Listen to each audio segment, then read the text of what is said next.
야, 김영숙, 내 친정엄마가 죽든 말든 그건 남의 집 일이지. 왜 나한테 돈을 달래? 재수없게 새벽부터 뇌출혈로 쓰러진 엄마 수술비 1,000만 원만 빌려달라는 제 손을 뿌리치며 골프 가방을 챙겨 떠나던 남편이 내뱉은 말입니다. 15년 동안 시댁의 종으로 살며 공든탑을 쌓아온 대가가 고작 남이라는 한 글자더군요. 그래, 당신 소원대로 이제 정말 남이 되어줄게. 한 달 후 강남 최고급 호텔 시어머니 칠순 잔치 당일 화려한 한복을 차려입고 주인공 행세를 하려던 그들의 세상이 어떻게 무너졌는지 궁금하시죠? 피눈물 흘리던 며느리가 작정하고 설계한 잔인한 복수극. 지옥 같은 칠순 잔치의 전말, 지금 바로 시작합니다. 사연 시작 전 좋아요 버튼 꾹 눌러주세요. 여러분의 가정에 행복이 가득하시길 기원하겠습니다. 창밖이 아직 푸르스름한 이른 아침이었어요. 저는 어김없이 눈을 떴습니다. 누가 깨운 것도 아닌데 15년이라는 시간은 참 무섭더군요. 몸이 먼저 기억하고 주방으로 향했습니다. 남편이 오늘 이른 새벽부터 골프 라운딩이 있다고 했거든요. 남편은 늘 제가 해주는 따뜻한 북엇국을 먹고 나가야 공이 잘 맞는다며 웃곤 했죠. 그 웃음을 지켜주고 싶어서 저는 지난 15년 동안 한 번도 게으름을 피운 적이 없었습니다. 시부모님 생신이면 며칠 전부터 장을 봐서 12첩 반상을 차려냈고요. 명절이면 허리가 끊어질 것 같아도 시댁 식구들 좋아하는 만두며 전을 산더미처럼 쌓았습니다. 그게 당연한 제 몫이라고 생각했어요. 착한 며느리, 순종적인 아내라는 소리가 제 인생의 유일한 상장인 줄 알았으니까요. 가스레인지 불꽃 위에서 냄비가 보글보글 끓기 시작했습니다. 구수한 냄새가 온 집안에 퍼질 때쯤 제 휴대폰이 요란하게 진동을 울렸어요. 이 새벽에 누구일까 싶어 화면을 보니 친정 오빠였습니다. 가슴이 철렁 내려앉더군요. 여보세요? 오빠, 이 시간에 웬일이야? 전화기 너머로 들려오는 오빠의 목소리는 떨리고 있었습니다. 영수가, 엄마가 쓰러지셨어.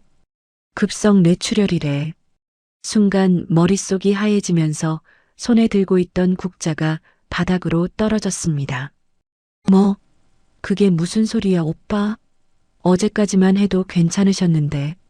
지금 당장 수술 들어가야 한대. 그런데 수술비랑 보증금이 당장 급해. 너 혹시 1,000만 원 정도 바로 쓸 수 있어?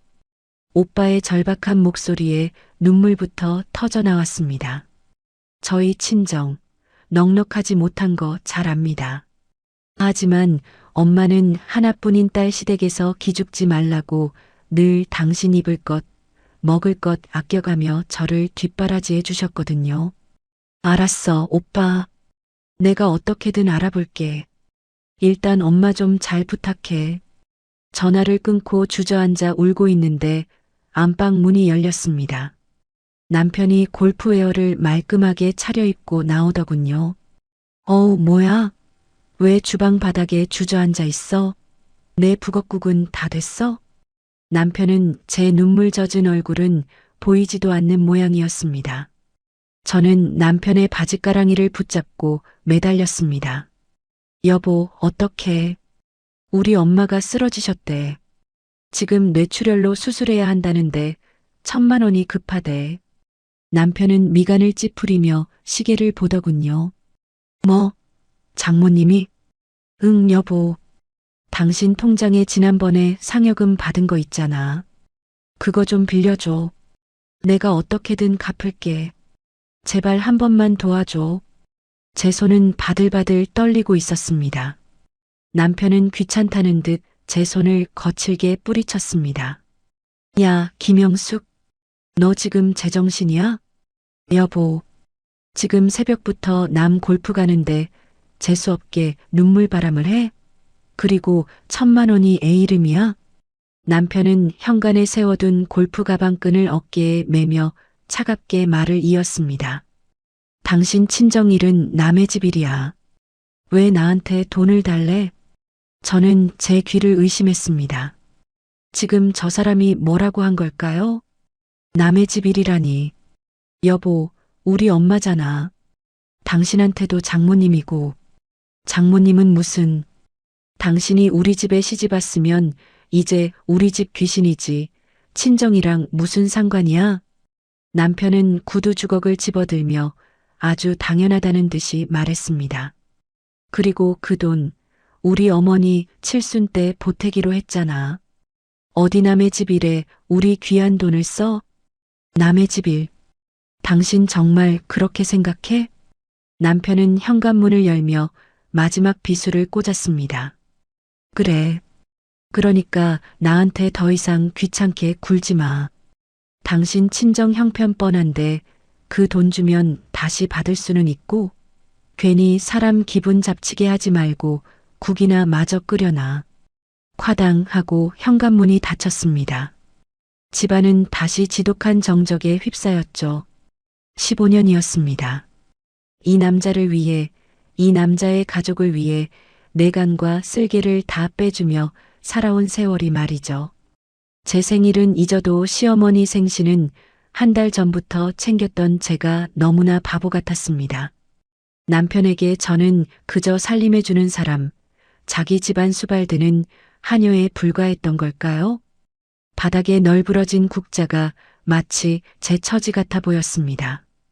친정엄마가 사경을 헤매는 이 순간에도 남편은 골프채를 휘두르며 웃고 있겠지요.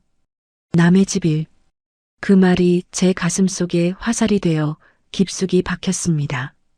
눈물은 더 이상 나오지 않았습니다. 아니, 차갑게 식어버렸다는 표현이 더 정확하겠네요. 저는 천천히 일어나 바닥에 떨어진 국자를 씻었습니다.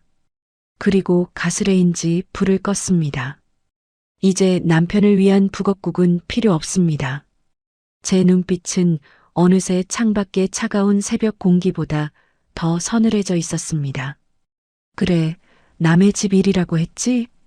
저는 거울 속에 비친 평생 순종적이기만 했던 낯선 여자의 얼굴을 빤히 바라보았습니다. 15년 공든 탑이 무너진 자리에는 차가운 복수심만이 남았습니다. 당신이 말한 그 남의 집 일이 어떤 결과를 초래할지 당신은 꿈에도 모를 겁니다. 저는 떨리는 손을 움켜쥐고 가방을 챙겼습니다. 우선은 엄마를 살려야 했으니까요. 하지만 그 문을 나서는 순간 저는 예전의 영숙이가 아니었습니다. 지독한 한기가 온몸을 감쌌지만 정신은 오히려 맑아졌습니다. 남편이 남긴 그 잔인한 말 한마디가 제 인생의 모든 항로를 바꿔놓았죠. 저는 현관을 나서며 다짐했습니다. 당신이 남이라고 선언한 이 순간을 평생토록 뼈저리게 후회하게 만들어주겠다고 말입니다. 병원 복도는 낮이나 밤이나 기분 나쁜 소독약 냄새가 코끝을 찔렀습니다. 중환자실 앞에서 엄마의 이름이 불리기만을 기다리는 그 시간이 제 인생에서 가장 길고 잔인한 시간이었죠. 의사 선생님은 당장 수술은 끝났지만 경과를 지켜봐야 한다고 하더군요. 저는 가방 깊숙이 숨겨두었던 통장을 꺼내 확인해 보았습니다. 명절 때마다 시댁 조카들 용돈 주고 남편 뒷바라지하며 틈틈이 모은 비상금이었죠. 잔액을 확인하는 제 손등 위로 눈물 한 방울이 툭 떨어졌습니다. 이게 전부라니. 고작 이것뿐이라니. 통장에 찍힌 숫자는 수술비의 절반도 채 되지 않았습니다. 남편에게 다시 전화를 걸어볼까 망설이며 휴대폰을 쥐었다가 이내 내려놓았습니다. 아침에 본 그 차가운 눈빛이 떠올라 도저히 번호를 누를 용기가 나지 않았거든요. 저는 곧장 종로로 향했습니다. 결혼할 때 친정엄마가 어려울 때 요긴하게 써라며 내어주셨던 두툼한 순금 반지가 제 마지막 보루였죠. 금은방 유리창 너머로 보이는 제 몰골은 차마 눈 뜨고 볼 수 없을 만큼 초라했습니다. 이거 지금 팔면 얼마나 받을 수 있을까요? 금은방 주인이 저울에 반지를 올리고 계산기를 두드리는 소리가 제 심장을 깎아내는 소리처럼 들렸습니다. 손님, 요즘 금값이 좀 올랐어도 이 정도면 생각하신 것보다 적을 텐데요. 주인이 내민 지폐 뭉치를 봤는데 손이 부르르 떨렸습니다. 엄마의 정성이 담긴 반지를 이렇게 허망하게 보내야 한다는 사실에 가슴이 찢어지는 것 같았죠. 하지만 그 돈을 다 합쳐도 여전히 병원비를 충당하기엔 턱없이 부족했습니다. 결국 저는 평소 연락도 자주 못했던 친구 지숙이에게 전화를 걸었습니다. 지숙아, 나 영숙이야. 정말 미안한데 내가 지금 급전이 좀 필요해서. 말을 떼는 것조차 죽기보다 싫었지만 엄마를 생각하며 고개를 깊숙이 숙였습니다. 전화기 너머로 잠시 침묵이 흐르더니 지숙이가 한숨을 쉬며 말하더군요. 너 무슨 일 있구나? 알았어. 일단 내가 보낼 수 있는 만큼 보내줄게. 나중에 천천히 갚아. 친구의 따뜻한 말 한마디가 남편의 100마디보다 더 크게 가슴을 울렸습니다. 겨우 돈을 마련해 병원비를 수납하고 다시 중환자실 앞 복도로 돌아왔습니다. 딱딱하고 차가운 플라스틱 의자가 제 유일한 안식처였죠. 밀려오는 피로에 잠시 쪽잠을 청해보려 했지만 복도를 지나가는 발소리 하나하나가 예민하게 귓가를 파고들었습니다. 그때 주머니 속에서 휴대폰 진동이 울렸습니다. 혹시나 남편이 걱정돼서 연락한 걸까 싶어 서둘러 화면을 확인했습니다. 하지만 온 것은 전화가 아니라 가족 단톡방에 올라온 사진 한 장이었죠. 남편이 보낸 사진 속에는 푸른 잔디밭을 배경으로 활짝 웃고 있는 남편의 모습이 담겨 있었습니다. 오늘 날씨 끝내주네. 홀인원 할 뻔했다니까. 뒤이어 올라오는 사진들은 더욱 가관이었습니다. 라운딩이 끝난 후 들렀는지 상다리가 휘어지게 차려진 장어구이와 비싼 술병들이 즐비했죠. 역시 운동 끝나고 먹는 장어가 최고지. 다들 한잔해. 남편의 들뜬 목소리가 글자 너머로 들리는 것만 같아 눈앞이 아찔해졌습니다.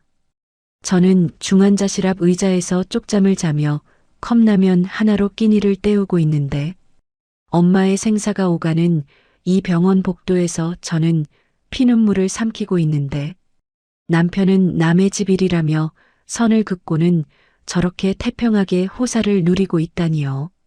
단톡방에서 즐겁게 떠드는 남편의 대화들을 하나하나 읽어내려가며 제 안에 무언가가 파괴되는 기분이 들었습니다. 그건 15년 동안 제가 지켜온 아내라는 이름의 인내심이었습니다. 당신한테 나는 정말 아무것도 아니었구나. 휴대폰 화면을 끄자 검은 액정 위로 제 일그러진 얼굴이 비쳤습니다. 그 얼굴을 보며 저는 결심했습니다. 더 이상 울지 않기로, 더 이상 이 비참한 기분에 저를 내던지지 않기로 말이죠. 그래, 남의 집 일이라고 했지? 제 입술 사이로 서늘한 혼잣말이 새어나왔습니다. 남편이 그토록 강조하던 그 남이라는 단어가 이제야 제 가슴에 명확하게 자리를 잡았습니다. 그럼 나도 이제 당신을 남으로 대할게. 당신이 그토록 원하던 대로 말이야. 병원 복도의 차가운 공기가 비로소 제 각성을 축복하는 것처럼 느껴졌습니다. 저는 더 이상 남편에게 연락하지 않았습니다. 그가 어디서 무엇을 먹든 누구와 술을 마시든 이제 제 알바가 아니었으니까요. 우리는 이제 한 지붕 아래 사는 타인, 아니 그보다 못한 사이가 된 것입니다. 어느덧 병원의 밤이 깊어갔습니다. 여전히 중환자실의 문은 굳게 닫혀 있었지만 제 마음의 문은 이미 남편을 향해 영원히 닫혀버렸죠. 내일이 오면 무엇을 해야 할지, 어떻게 이 상황을 헤쳐나가야 할지 머릿속이 차갑게 정리되기 시작했습니다. 서러움으로 가득 찼던 가슴속에 단단한 돌덩이 하나가 들어앉은 기분이었습니다. 기다려. 당신이 말한 그 남이 얼마나 무서운 존재인지 똑똑히 보여줄 테니까. 저는 차가운 의자에 몸을 기대고 눈을 감았습니다. 비록 몸은 만신창이었지만 정신만큼은 그 어느 때보다 또렷했습니다. 지옥 같은 병원 복도에서 저는 그렇게 평생 잊지 못할 피눈물을 삼키며 새로운 인간으로 거듭나고 있었습니다. 병원에서 지낸 지 열흘째 되던 날이었어요. 기적처럼 엄마가 감았던 눈을 아주 살짝 뜨셨습니다. 제 손을 잡는 엄마의 힘없는 손가락 끝에서 미세한 온기가 전해지는데 눈물이 멈추지 않더군요. 엄마, 나 보여? 영숙이 왔어. 엄마의 입술이 미세하게 달싹이는 것을 보며 저는 이제야 숨을 쉴 수 있을 것 같았습니다. 하지만 그 안도감도 잠시뿐이었죠. 진동 소리와 함께 화면에 뜬 시어머니라는 세 글자가 제 가슴을 짓눌렀습니다. 전화를 받자마자 위로 한마디 없이 앙칼진 목소리가 터져 나왔어요. 야, 너는 시어미가 전화를 하면 바로바로 받아야지. 뭐 하느라 이렇게 늦어? 어머니, 죄송해요. 방금 엄마가 의식을 좀 회복하셔서요. 제 말이 끝나기도 전에 시어머니는 콧방귀를 뀌며 말을 가로챘습니다. 야, 사돈 쓰러진 게 무슨 벼슬이라도 되니? 네. 언제까지 병원에서 죽치고 있을 거야? 당장 내 집으로 건너와. 할 말이 태산이니까. 저는 엄마의 면회 시간이 끝나자마자 무거운 몸을 이끌고 시댁으로 향했습니다. 시댁 거실에는 남편이 먼저 와서 과일을 까먹고 있더군요. 제가 들어서는데도 남편은 고개도 까닥하지 않았습니다. 시어머니는 소파 상석에 앉아 거만한 표정으로 저를 내려다보셨죠. 예, 영수가. 내 달이면 내 칠순인 거 알지? 저는 마른 침을 삼키며 고개를 끄덕였습니다. 네, 어머니. 기억하고 있어요. 그래, 이번엔 좀 제대로 해야겠다. 동네 사람들한테 나도 기 좀 펴고 살아야지. 시어머니는 탁자 위에 놓인 카탈로그 하나를 제 쪽으로 툭 던졌습니다. 강남에 있는 아주 유명하고 값비싼 호텔의 팜플렛이었어요. 여기 호텔 연회장 아주 크고 좋다더라. 여기서 내 칠순 잔치 열어라. 어머니, 강남 호텔은 비용이 만만치 않을 텐데요. 지금 저희 형편에. 제 말이 채 끝나기도 전에 남편이 옆에서 버럭 소리를 질렀습니다. 야, 김영숙. 당신 지금 우리 엄마 칠순인데 돈 타령하는 거야? 남편은 먹던 포크를 내려놓으며 저를 쏘아붙였습니다. 우리 엄마 평생 고생만 하셨는데 그 정도도 못 해드려? 여보, 지금 우리 엄마 병원비로 돈이 얼마나 들어갔는지 알잖아. 친구한테 돈까지 빌렸는데. 그건 남의 집 일이고 왜 우리 엄마 잔치에 내 친정이를 끌어들여? 남편의 목소리는 거침이 없었습니다. 당신이 다 준비해. 이번에는 답례품도 격식 있게 최고급 와인으로 준비해. 와인? 답례품으로 너무 비싼 거 아니야? 어머니 기 살려드려야 한다니까 말 되게 많네. 네가 살림의 여왕이라며? 알아서 돈 아끼고 쪼개서 준비해봐. 시어머니는 옆에서 한술 더 뜨시더군요. 호텔 예약도 네가 직접 가서 제일 좋은 방으로 잡아놓고 한복도 제일 비싼 걸로 맞춰와라. 듣고 있어? 왜 대답이 없어?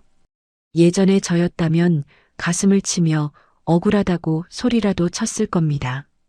엄마는 병원에서 사경을 헤매다 겨우 눈을 떴는데 사돈 걱정은커녕 자기 잔치 타령만 하는 이 사람들이 징글징글했으니까요.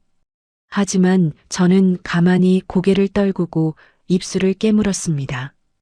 분노가 차오르는 게 아니라 오히려 머릿속이 아주 차갑고 맑아지는 기분이었거든요. 저는 천천히 고개를 들었습니다. 그리고 평소보다 더 환하고 생긋한 미소를 지어 보였습니다. 네, 어머니. 알겠습니다.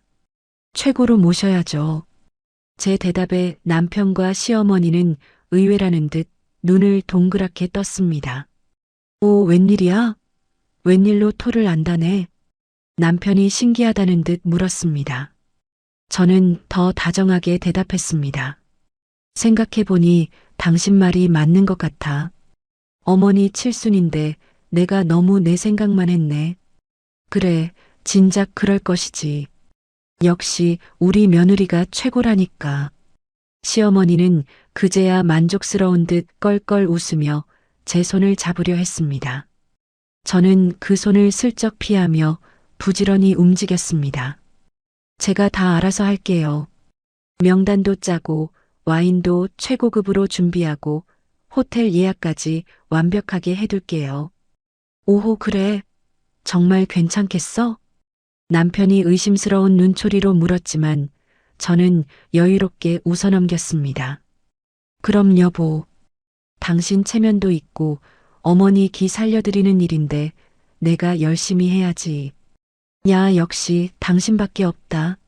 진작 이렇게 좀 나오지. 남편은 기분이 좋아졌는지 제 어깨를 툭 치며 웃었습니다. 그 손길이 닿는 곳마다 소름이 돋았지만 저는 끝까지 미소를 잃지 않았습니다. 어머니, 호텔은 제가 내일 당장 가서 계약할게요. 걱정 마시고 기다리세요. 그래, 그래. 호텔밥이 그렇게 맛있다던데 벌써 기대되는구나. 시어머니는 이미 주인공이 된 것처럼 하객들에게 자랑할 생각에 들떠 보였습니다. 저는 속으로 차갑게 뇌까렸습니다. 그래요, 마음껏 들떠보세요. 그 기분, 지금 충분히 즐겨두는 게 좋을 거예요. 남편과 시어머니는 자기들의 뻔뻔한 요구가 드디어 통했다며 승리감에 젖어 있었습니다. 그들이 웃고 떠드는 거실 풍경이 마치 연극의 한 장면처럼 비현실적으로 느껴지더군요. 저는 시댁을 나오며 밤하늘을 올려다보았습니다. 심장이 세차게 뛰기 시작했습니다. 서러움 때문이 아니라 제 안에서 무언가 치밀하게 움직이기 시작했다는 신호였죠. 제가 다 알아서 한다고 했잖아요. 정말로 아주 완벽하게 처리해 드릴게요. 집으로 돌아오는 길, 제 입가에는 지워지지 않는 미소가 걸려 있었습니다. 남편이 그토록 원하던 기 살려주기가 어떤 방식으로 완성될지 저는 이미 그려보고 있었거든요. 어둠이 내려앉은 거리에 제 그림자가 길게 드리워졌습니다. 이제 시작이었습니다. 남편은 아침부터 기분이 아주 좋아 보였습니다. 거울 앞에서 깃을 세우며 저를 보더니 씩 웃더군요. 여보, 오늘 호텔 가서 예약 확정 짓는다고 했지? 응, 어머니가 원하시던 그 강남 호텔 연회장으로 알아보고 올게. 저는 아주 상냥하게 대답하며 남편의 넥타이를 매만져 주었습니다. 그래, 역시 당신밖에 없어. 답례품도 제일 비싼 걸로 알아봐야 한다? 걱정 마. 하객들 입이 떡 벌어지게 준비할 테니까. 남편이 집을 나서자마자 제 얼굴에서 미소는 깨끗이 사라졌습니다. 저는 곧장 안방 장롱 깊숙한 곳을 뒤지기 시작했죠. 그곳에는 제가 15년 동안 차곡차곡 모아온 서류 뭉치가 있었습니다. 결혼할 때 돌아가신 친정아버지가 유산으로 남겨주셨던 땅을 판 돈, 그리고 제가 맞벌이를 하며 한 푼, 두 푼 모아온 급여 이력들, 시어머니가 살고 있는 아파트가 어떻게 마련되었는지 증명할 결정적인 자료들이었죠. 그 집의 벽지 한 장, 장판 한 칸조차 제 피땀 섞인 돈과 친정의 유산으로 채워졌다는 사실을요. 저는 서류 뭉치를 가방에 챙겨 들고 집을 나섰습니다. 제가 향한 곳은 호텔이 아니었습니다. 어둡고 조용한 복도 끝, 이혼 전문 변호사라는 문구가 적힌 사무실이었죠. 중후한 인상의 변호사는 제가 내민 서류들을 한참 동안 꼼꼼히 살폈습니다. 사모님, 이 정도면 시어머니 거주지 마련의 기여도를 아주 높게 인정받을 수 있습니다. 확실한가요? 네, 친정 유산이 들어간 명확한 근거가 있고 부인의 소득 증빙이 확실하니까요. 변호사의 확신에 찬 목소리를 들으며 저는 비로소 가슴속의 응어리가 조금 풀리는 기분을 느꼈습니다. 상담을 마치고 나오는 길에 저는 스마트폰을 꺼냈습니다. 뱅킹 앱을 실행시키자 남편의 이름으로 연결된 여러 건의 자동이체 목록이 떴죠. 남편은 몇 년 전 친구와 사업을 한다며 저 몰래 수천만 원의 카드빚을 졌습니다. 독촉장이 집으로 날아오던 날 남편은 제 앞에 무릎을 꿇고 빌었었죠. 여보, 한 번만 살려줘. 당신이 이거 안 갚아주면 나 신용불량자 돼. 그때 저는 바보처럼 제 적금을 깨서 매달 남편의 카드빚을 갚아주고 있었습니다. 화면 위에 떠 있는 해지 버튼을 가만히 내려다보았습니다. 남편은 이 돈이 매달 어디서 나와서 어떻게 빠져나가는지 관심조차 없었죠. 그저 제가 당연히 처리해주고 있을 거라 믿고 밖에서는 호기롭게 돈을 쓰고 다녔을 겁니다. 저는 주저없이 해지 버튼을 눌렀습니다. 당신 카드빚도 당신 체면을 지켜주던 그 돈들도 이제 다 끝이야. 하나씩 하나씩 자동이체 설정이 사라지는 것을 보며 묘한 쾌감을 느꼈습니다. 남편은 이제 곧 알게 될 겁니다. 자신의 신용카드 수수료조차 제 희생 없이는 감당할 수 없었다는 사실을 말이죠. 하지만 지금은 아무것도 모른 채 골프장에서 웃고 있겠죠. 저는 다시 호텔로 향했습니다. 호텔 담당자를 만나 상담을 받고 예약을 했습니다. 예약자 성함은 어떻게 되시나요? 호텔 직원의 물음에 저는 남편의 이름을 아주 또렷하게 말했습니다. 최철수 씨입니다. 시어머니 칠순 잔치 예약하러 왔어요. 계약서에 서명을 하고 계약금을 입금했죠. 그러나 그 잔치는 제 15년 세월의 복수극 현장이 될 것입니다. 복수의 시계는 단 한치의 오차도 없이 흐르고 있었거든요. 집으로 돌아오는 길, 저는 백화점에 들러 화려한 한복 카탈로그를 몇 권 챙겼습니다. 저녁에 남편이 돌아오면 보여줄 생각이었죠. 집에 도착하자 남편이 소파에 누워 TV를 보고 있었습니다. 왔어? 호텔은 잘 됐고? 그럼 아주 좋은 곳으로 예약했어. 와인 리스트도 받아왔으니까 한번 봐봐. 저는 남편 옆에 앉아 다정하게 서류들을 펼쳐 보였습니다. 남편은 내용을 제대로 보지도 않고 고개를 끄덕였습니다. 그래, 당신만 믿는다니까. 남편의 그 근거 없는 자신감이 오늘따라 참 가소로웠습니다. 자기 발밑의 땅이 이미 무너지고 있다는 것도 모른 채 저렇게 당당하다니요. 저는 남편의 등을 토닥이며 말했습니다. 걱정 마. 내가 정말 잊지 못할 잔치를 만들어줄 테니까. 제 목소리는 더없이 부드러웠지만 제 머릿속은 폭풍 전야처럼 고요하고도 치열했습니다. 변호사에게 맡긴 서류들, 그리고 제가 끊어버린 자동이체의 선들. 이 모든 것이 하나로 연결되어 남편과 시어머니를 향해 조여가고 있었습니다. 저는 잠든 남편의 얼굴을 보며 조용히 은조렸습니다. 당신이 말한 남의 집일, 그 대가가 얼마나 혹독한지 이제 곧 알게 될 거야.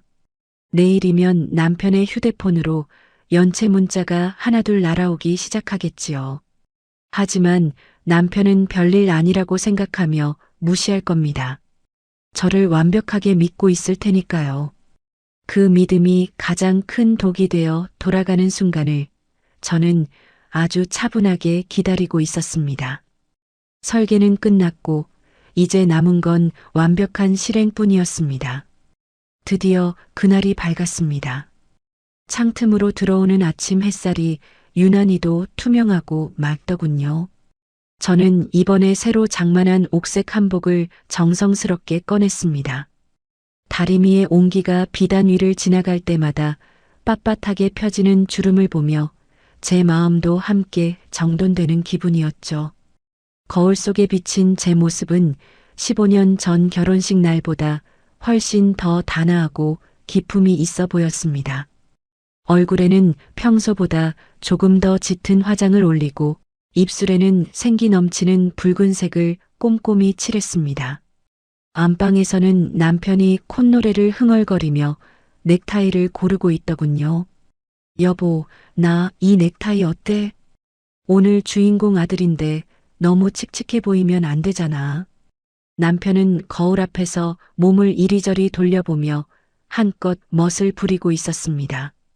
어머니의 환갑 때보다 훨씬 더 비싼 양복을 빼입은 그의 얼굴에는 근거 없는 자신감이 가득했죠. 저는 남편의 곁으로 다가가 흐트러진 깃을 정돈해 주었습니다. 아주 멋지네. 어머니 친구분들이 보시면 다들 아들 하나는 정말 잘 뒀다고 입이 마르게 칭찬하시겠어. 제 칭찬에 남편은 어깨를 으쓱하며 제 손을 가볍게 쥐었습니다. 하긴 강남 한복판 호텔에서 이런 대규모 잔치를 여는데 누가 부러워하지 않겠어? 당신이 그동안 고생하며 준비한 보람이 있을 거야. 남편은 현관에 놓인 구두를 신으며 재촉하듯 말했습니다. 준비할 게 많을 텐데 우리 얼른 가야지.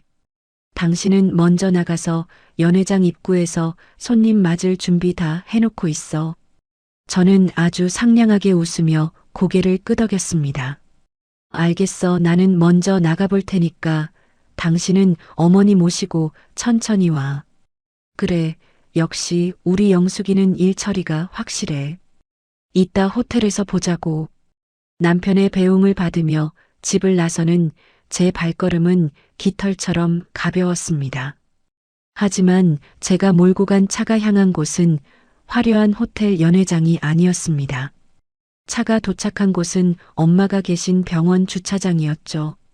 저는 운전석에 앉아 가방 속에서 종이 한 장을 꺼내 가만히 들여다보았습니다. 정확히 일주일 전 저는 남편 몰래 호텔 예약을 취소했습니다. 그곳은 오늘 제 시어머니의 칠순 잔치가 열리지 않을 텅 빈 공간일 뿐이었습니다. 환불받은 돈은 이미 다른 곳으로 향해 있었습니다. 저는 그 돈을 가지고 곧장 병원 원무과로 향했습니다. 여기 우리 엄마 요양비 미리 결제할게요. 카드를 내미는 제 손끝이 짜릿하게 떨렸습니다. 영수증에 찍힌 금액을 확인하는 순간 가슴속 깊은 곳에서 뜨거운 불꽃이 튀어오르는 것 같았죠. 이게 바로 제가 15년의 인내 끝에 준비한 진짜 잔치였습니다. 병원 복도를 걸어가는 제 한복 치맛자락이 기분 좋게 사각거리는 소리를 냈습니다. 엄마는 창가 햇살 아래서 평온한 얼굴로 잠들어 계시더군요. 저는 한복 차림 그대로 엄마의 야윈 손을 꼭 잡고 침대 곁에 앉았습니다. 엄마, 나왔어. 이제 병원비 걱정은 안 해도 돼. 내가 다 해결했거든. 잠결에 제 목소리를 들었는지 엄마의 입가에 옅은 미소가 번지는 것 같았습니다.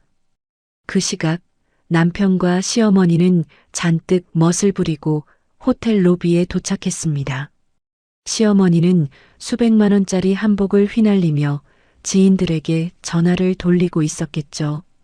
응, 나 지금 호텔 로비야. 어서들 와서 밥 먹어. 라며 거드름을 피웠을 그들의 모습이 눈에 선했습니다. 그들은 기세등등하게 예약 데스크로 걸어가 이름을 말했습니다. 하지만 호텔 직원의 대답은 얼음장처럼 차가웠죠. 손님, 죄송합니다만 최철수 씨 성함으로는 예약된 내역이 전혀 없습니다. 일주일 전에 이미 취소되었고 환불까지 완료된 건으로 확인되네요. 그 말을 듣는 순간 남편의 얼굴이 어떻게 변했을지, 시어머니가 얼마나 당황하며 뒷목을 잡았을지 상상이 가시나요? 그때부터 제 가방 속에서는 휴대폰이 비명처럼 진동을 울려대기 시작했습니다. 화면에는 남편의 이름이 쉼없이 떠올랐다가 사라지기를 반복했죠. 부재중 전화 숫자는 순식간에 50통을 넘어섰습니다. 남편은 지금 미친 사람처럼 제 번호를 누르며 호텔 로비를 배회하고 있었습니다. 하객들이 하나둘 도착하기 시작했을 그 아수라장 속에서 말이죠. 시어머니는 아마 텅 빈 연회장 로비 바닥에 주저앉아 통곡이라도 하고 싶었을 겁니다. 수십 명의 지인 앞에서 평생 쌓아온 체면이 한순간에 무너져 내리는 소리가 들리는 듯 했습니다. 하지만 저는 휴대폰을 들지 않았습니다. 지금 제게 중요한 것은 텅 빈 허례허식이 아니라 엄마의 손에서 느껴지는 이 미지근한 온기뿐이었으니까요. 화려한 샹들리에 조명보다 병실 창가로 스며드는 이 따스한 오후의 햇살이 수만 배는 더 가치 있게 느껴졌습니다. 저는 잠든 엄마의 얼굴을 손으로 쓸어내리며 조용히 을조렸습니다. 파렴치한 당신들, 이제 정말로 남의 집 일이 무엇인지 뼈저리게 알게 되었겠네. 저는 자리에 일어나 엄마의 이불 끝을 정성스럽게 여며주었습니다. 창밖으로 보이는 세상은 여전히 평화롭고 고요하게 흘러가고 있었습니다. 하지만 그 평화 아래서 누군가의 견고했던 성은 무참히 가루가 되어 흩어지고 있었죠.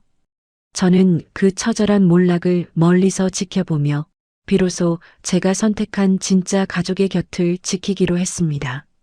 한복을 입고 병실에 앉아 있는 제 모습이 남들의 눈에는 기이하게 보였을지도 모릅니다. 하지만 저는 그 어느 때보다 제 옷이 몸에 꼭 맞는다고 느꼈습니다. 이 옷은 더 이상 시댁의 노예로 살던 여자의 옷이 아니었습니다. 제 소중한 사람을 지켜낸 세상에서 가장 강한 딸의 갑옷이었습니다. 저는 의자에 깊숙이 몸을 기대고 천천히 눈을 감았습니다. 아수라장이 된 호텔 로비의 소음 대신 엄마의 규칙적인 숨소리에 귀를 기울였습니다.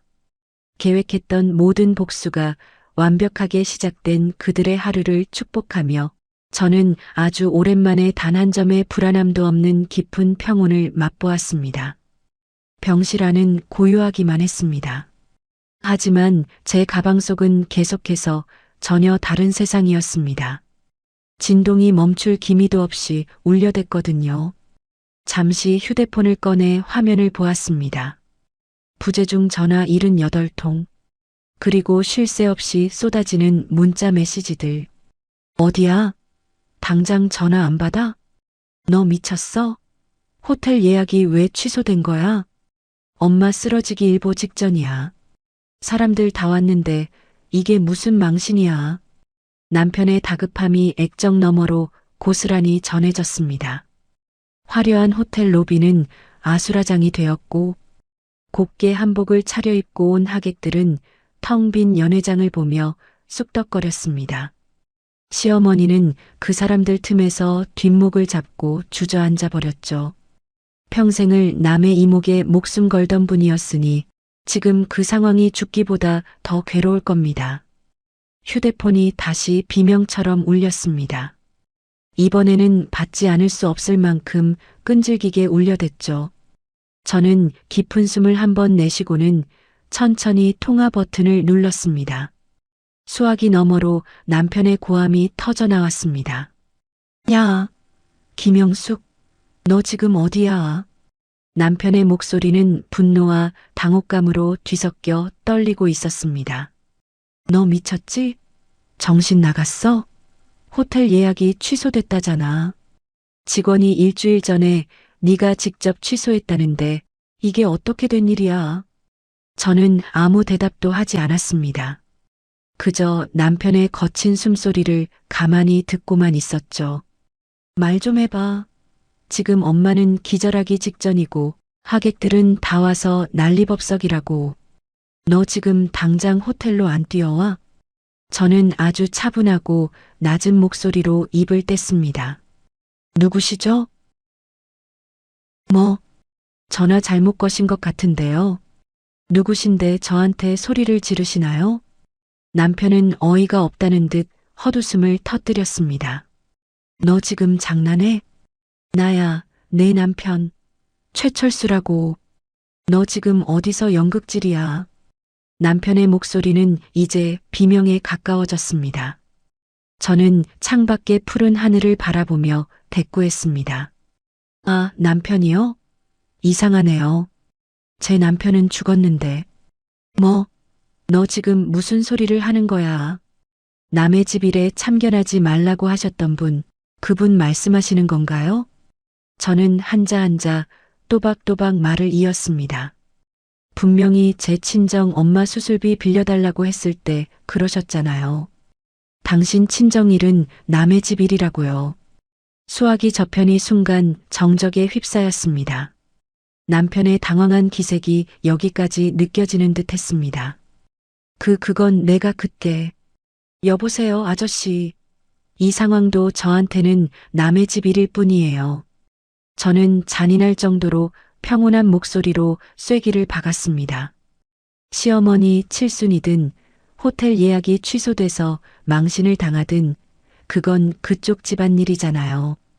남의 집 일에 제가 왜 참견을 해야 하죠? 야, 김영숙. 모르는 번호니까 이제 그만 전화하세요. 불쾌하네요. 끊습니다. 저는 망설임 없이 전원을 꺼버렸습니다. 남편이 다시 소리를 지르려던 찰나 세상은 다시 완벽한 고요를 되찾았습니다. 속이 뻥 뚫린다는 기분이 이런 걸까요? 15년 동안 얹혀있던 체증이 단번에 내려가는 기분이었습니다. 저는 다시 엄마의 손을 꼭 잡았습니다. 엄마의 손은 예전보다 훨씬 따뜻하게 느껴졌습니다. 창밖으로는 노을이 붉게 물들기 시작하더군요. 그 아름다운 풍경을 보며 저는 환하게 웃었습니다. 그들은 지금 지옥 같은 시간을 보내고 있겠죠. 하객들에게 변명하느라 땀을 뻘뻘 흘리고 취소된 잔치 비용을 어떻게든 수습하느라 발을 동동 구를 겁니다. 하지만 제 마음은 그 어느 때보다 가볍고 평화로웠습니다. 엄마, 나 잘했지? 잠든 엄마는 대답이 없었지만 왠지 제 마음을 다 알고 있다는 듯 평온해 보였습니다. 저는 엄마의 손등에 제 뺨을 가만히 갖다 대었습니다. 남의 집 일이라며 저를 밀어냈던 그들의 손길이 이제는 그들에게 화살이 되어 돌아갔을 겁니다. 그 화살이 얼마나 아프고 시린지 그들도 이제는 조금이나마 알게 되겠지요. 병실 창가에 비친 제 미소는 그 어느 때보다 선명했습니다. 가장 처절한 복수는 화를 내는 것이 아니라 그들을 완벽하게 타인으로 대하는 것임을 깨달았습니다. 저는 그 고요한 통쾌함을 만끽하며 엄마의 곁을 지켰습니다. 오늘따라 병실 안으로 들어오는 노을빛이 참으로 따뜻했습니다. 더 이상 제 인생에 그들의 자리는 없었습니다. 저는 그 사실이 너무나도 감사해 눈물이 날 뻔했습니다. 하지만 울지 않았습니다. 이제는 울음 대신 웃음으로 제 인생을 채워가기로 했으니까요. 한복을 입고 엄마 옆에 앉아 있는 제 모습이 마치 오늘 잔치의 진짜 주인공처럼 느껴졌습니다. 네, 맞아요. 오늘 이 평화로운 순간이야말로 제가 그토록 바라던 진짜 잔치였습니다. 폭풍이 지나간 자리에는 서늘한 정적만이 남을 줄 알았는데 현실은 훨씬 더 시끄럽고 처절하게 무너져 내리더군요. 제가 병실에서 엄마의 손을 잡고 조용히 시간을 보내는 동안 남편의 세상은 걷잡을 수 없는 속도로 부서지고 있었습니다. 제일 먼저 도착한 건 남편의 사무실로 발송된 두툼한 서류 봉투였습니다. 그 안에는 제가 오랫동안 준비해온 이혼 소송장과 재산 분할 청구서가 들어 있었죠. 남편이 동료들 사이에서 유능한 척, 자상한 가장인 척하며 커피를 마시고 있을 때 그 서류는 그의 책상 위에 폭탄처럼 떨어졌을 겁니다. 그 뒤를 이어 남편의 주머니 속 신용카드들이 하나둘 비명을 지르기 시작했습니다. 제가 그동안 대납해주던 카드값과 각종 세금들이 연체되면서 그의 화려한 소비 생활을 지탱하던 신용카드가 한순간에 정지되었거든요. 백화점에서, 골프장에서, 비싼 식당에서 카드를 내밀었다가 거절당했을 남편의 그 당황한 표정을 상상해 보았습니다. 그건 그가 제 엄마의 수술비 1,000만 원을 아까워하며 내뱉었던 그 거만함에 비하면 아주 작은 대가일 뿐이었죠. 더 큰 폭탄은 시어머니의 집으로 향했습니다. 시어머니 명의로 되어 있던 그 아파트에 법원의 가압류 통지서가 날아든 것이죠. 이게 무슨 소리냐? 내 집인데 왜 나라에서 딱지를 붙인단 말이냐? 시어머니의 날카로운 비명소리가 그 동네 복도에 쩌렁쩌렁 울렸을 겁니다. 제가 맞벌이를 하며 쏟아부은 월급과 우리 아버지가 남겨주신 소중한 유산으로 마련된 그 집은 이제 제 권리를 찾아오기 위한 전쟁터가 되었습니다. 그들이 남의 집 일이라며 선을 긋던 그 순간 그 집의 벽지 한 장조차 그들의 것이 아님을 법적으로 증명해 보인 것이죠. 며칠 뒤 병원 복도 끝에서 익숙하면서도 낯선 발소리가 들려왔습니다. 며칠 사이에 몰라보게 수척해진 남편이 병실 문을 거칠게 열고 들어오더군요. 그의 옷차림은 예전의 단정한 모습은 온데간데 없고 꾀죄죄하기 짝이 없었습니다. 영수가 너 정말 이럴 거야? 이혼이라니, 가압류라니, 이게 다 무슨 짓이야? 남편은 제 앞에 서서 소리를 지르려다 제 차가운 눈빛과 마주치자 이내 목소리를 낮췄습니다. 어머니는 지금 충격받아서 누워 계셔. 집에 가압류가 들어오니까 동네 사람들 보기가 무섭다고 하신단 말이야. 제발 좀 풀고 집에 가자. 응? 내가 그때는 정말 실수한 거야. 저는 아무 대답 없이 그를 뚫어지게 바라보았습니다. 그는 제 침묵이 무서웠는지 갑자기 제 발 앞에 무릎을 꿇었습니다. 여보, 내가 잘못했어. 내가 정신이 나갔었나 봐. 장모님 수술비 내가 어떻게든 구해서 다 갚을게. 그러니까 이 소송 취하해줘. 남편은 제 한복 자락을 붙잡으며 애처롭게 매달렸습니다. 그 손이 제 옷에 닿는 순간 온몸에 소름이 돋으며 역겨움이 치밀어 올랐습니다. 저는 그의 손을 차갑게 뿌리쳤습니다. 누구세요? 영수가 왜 이래 정말. 내 옷자락에서 그 더러운 손 치워. 저는 남편의 눈을 똑바로 응시하며 아주 조용히 하지만 단호하게 말했습니다. 우리 엄마 수술비 아깝다던 그 손으로 내 옷자락 잡지 마. 더러우니까. 남편의 얼굴이 순식간에 수치심으로 붉게 물들었습니다. 어떻게 사람이 이렇게 독해질 수가 있어? 15년을 같이 산 남편한테 어떻게 이래? 남편? 저는 헛웃음을 터뜨렸습니다. 당신 입으로 그랬잖아. 내 친정일은 남의 집 일이라고. 그 말을 내뱉는 순간 당신은 나한테 아무 상관없는 타인이 된 거야. 남편이 계속해서 악을 쓰며 달라붙으려 하자 저는 병원 경비원들을 향해 손짓했습니다. 여기 모르는 분이 들어와서 소란을 피우네요. 환자가 안정을 취해야 하니 밖으로 끌어내주세요. 경비원들이 남편의 양팔을 붙잡았습니다. 이거 내가 누군지 알아? 나 이 여자 남편이라고. 남편은 발버둥을 치며 병실 밖으로 끌려나갔습니다. 복도 저 멀리서 그의 비참한 외침이 메아리 쳤습니다. 영수가, 김영숙, 너 정말 후회할 줄 알아. 그의 목소리가 점점 작아질수록 제 마음은 점점 더 투명하게 맑아졌습니다. 저는 다시 병상 옆 의자에 앉아 엄마의 손을 정성스럽게 닦아주었습니다. 방금 제 옷을 스쳤던 그 불쾌한 감촉을 씻어내고 싶었거든요. 엄마는 평온하게 숨을 몰아쉬고 있었습니다. 이제 그들의 몰락은 시작일 뿐입니다. 남의 집 일이라며 타인의 고통을 비웃던 대가가 얼마나 쓰라린 것인지 그들은 앞으로 남은 생애 동안 뼈저리게 느끼게 될 겁니다. 저는 차갑게 식어버린 커피 한 잔을 마시며 창밖으로 보이는 평화로운 풍경을 감상했습니다.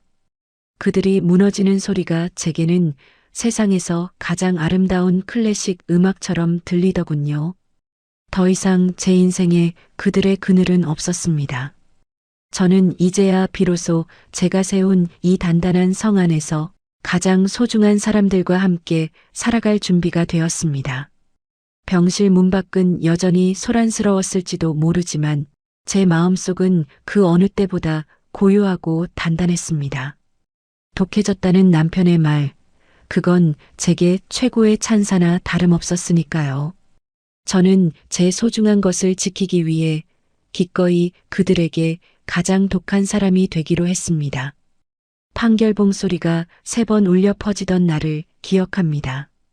이로써 두 사람의 혼인 관계는 해소되었습니다. 법정을 나서며 올려다본 하늘은 유난히도 푸르고 높더군요. 15년이라는 긴 세월을 묶어두었던 무거운 사슬이 단번에 끊겨나가는 기분이었습니다. 제 손에는 정당하게 찾아온 제 몫의 재산 분할 판결문이 들려 있었습니다. 친정아버지의 유산과 제가 흘린 피땀으로 일궈낸 아파트 대금, 그리고 남편이 제 돈을 축내며 저질렀던 카드 빚에 대한 위자료까지 모두 포함된 금액이었죠. 변호사님은 제 손을 잡으며 축하 인사를 건넸습니다. 영숙 씨, 정말 고생 많으셨어요. 이제 정말 자유해요. 감사합니다, 변호사님. 제 권리를 포기하지 않게 도와주셔서 정말 고마워요. 저는 가방 속에 서류를 소중히 넣으며 처음으로 진심 어린 미소를 지었습니다. 소문으로 들려오는 그들의 근황은 처참하기 그지없었습니다. 강남 호텔에서 하객들 앞에 망신을 당했던 시어머니는 결국 가압류가 걸렸던 그 집에서 쫓겨나고 말았습니다. 평생 큰 소리치며 살던 기세는 어디로 갔는지 지금은 시장통 구석진 단칸방에서 끼니를 걱정하며 지낸다고 하더군요. 내 아들이 너한테 어떻게 했는데 이럴 수가 있느냐. 짐을 싸서 나가는 날까지 길길이 날뛰며 저주를 퍼부었다지만 이제 그 목소리는 제 귓가에 닿지도 않는 먼 나라의 소음일 뿐이었습니다. 남편의 몰락은 더욱 처절했습니다. 제가 대납해주던 카드값이 한꺼번에 터지면서 신용불량자 신세가 되었고 사무실까지 찾아오는 빚쟁이들 때문에 결국 직장까지 그만두었다는 소식을 들었죠. 남의 집 일이라며 제 아픔을 비웃던 그 당당함은 사라지고 이제는 한 끼 식사비조차 빌리러 다니는 초라한 중년이 되었다고 하네요. 저는 그 모든 소란을 뒤로하고 엄마와 함께 길을 떠났습니다. 차가운 병원 냄새 대신 흙내음과 풀 냄새가 가득한 공기 좋고 물 맑은 시골 마을에 작은 보금자리를 마련했죠. 창문을 열면 매일같이 지저귀는 새소리가 들리고 마당에는 엄마가 좋아하던 수국이 흐드러지게 피어있는 곳입니다. 어느덧 해가 뉘엿뉘엿 저무는 오후가 되었네요. 저는 엄마의 무릎에 담요를 정성스럽게 덮어드렸습니다. 엄마, 오늘 날씨 참 좋지? 우리 산책하러 나갈까? 휠체어에 앉은 엄마가 제 손을 꼭 잡으며 고개를 끄덕였습니다. 엄마는 이제 예전처럼 말씀을 잘하시지는 못하지만 제 눈을 바라보는 그 따뜻한 눈빛만으로도 충분히 대화가 통합니다. 저는 천천히 휠체어를 밀며 마을 어귀의 언덕길을 올랐습니다. 바퀴가 굴러가는 소리가 평화로운 오후의 정적을 기분 좋게 깨뜨리더군요. 언덕 끝에 서자온 세상을 붉게 물들이는 노을이 우리 앞에 펼쳐졌습니다. 눈이 부시도록 아름다운 광경이었죠. 저는 엄마의 곁에 서서 그 찬란한 빛을 함께 바라보았습니다.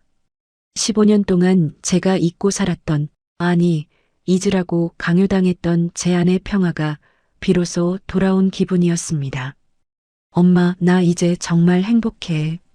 누구의 아내도 누구의 며느리도 아닌 그냥 김영숙으로 사는 게 이렇게 좋은 건지 몰랐어.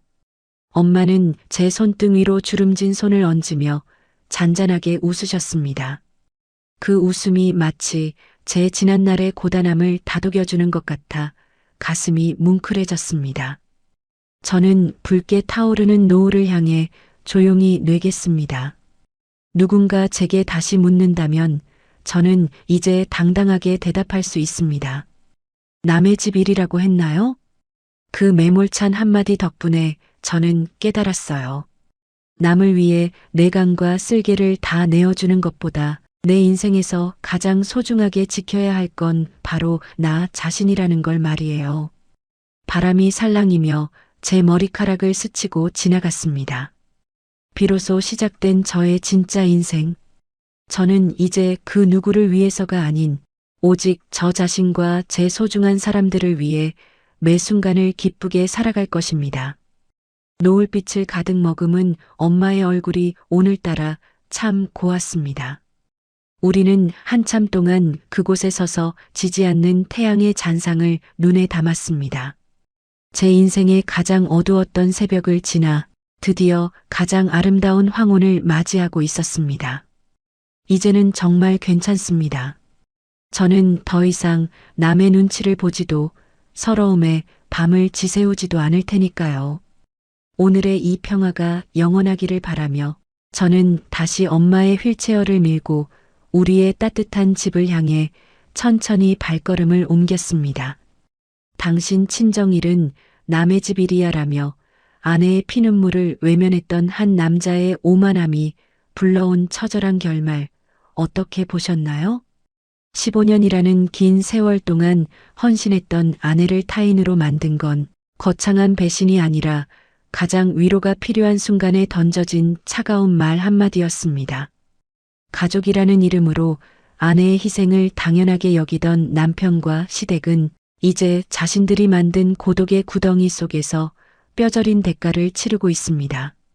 반면 모든 굴레를 벗어던진 영숙 씨는 이제야 비로소 누군가의 아내나 며느리가 아닌 자기 자신으로 살아가기 위한 눈부신 첫걸음을 내디뎠습니다. 여러분의 인생에서 끝까지 곁을 지키고 보듬어야 할 진정한 주인공은 누구인가요? 혹시 여러분도 누군가의 희생을 방관하고 있거나 혹은 홀로 모든 짐을 짊어진 채 숨죽여 울고 있지는 않으신가요? 오늘의 사연은 여기서 마칩니다. 영숙 씨가 선택한 용기 있는 새 출발을 함께 응원하신다면 구독과 좋아요로 마음을 보태주세요. 저는 더 가슴 뻥 뚫리는 통쾌하고 뜨거운 이야기로 다시 찾아오겠습니다.